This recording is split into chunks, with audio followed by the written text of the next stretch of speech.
My name is John Worsfold. I work in the Innovation and Development section within RNIB. For a blind and partially sighted person, independent travel is a fundamental right, and walking is paramount.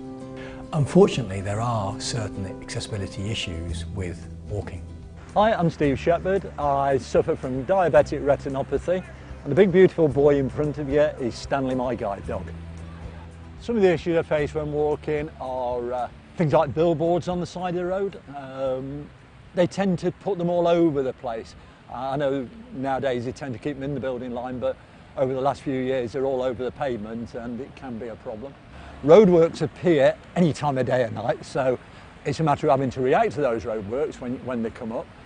One day the pavement can be nice and clear, the next day they're actually taking you out onto the road to get by the roadworks. Pedestrian crossings, there are accessible pedestrian crossings.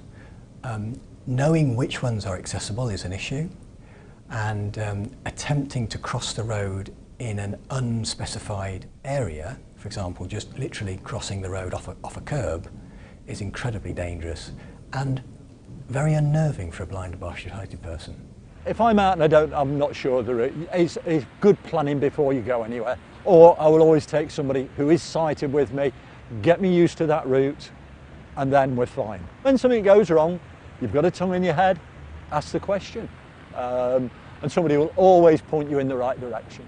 Can I offer you any assistance? Yeah, I'm looking to get into the council house. Okay, sure. And I know there's some steps about here No, somewhere. there are some steps. Yeah. If you just hold on to my Right. elbow. Thank you. Stand. Shared spaces for blind and partially sighted people can be a real nightmare.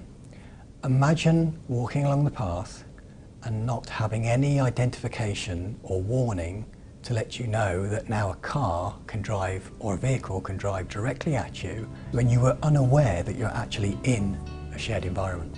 What we need is to have some tactile paving before you enter a shared surface. At least you're aware that something's going to happen. And on exiting the shared surface, that would be a better solution.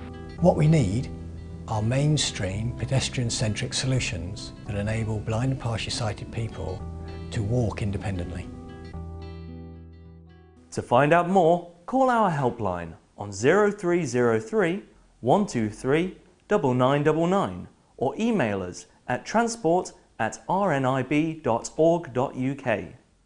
RNIB, supporting blind and partially sighted people.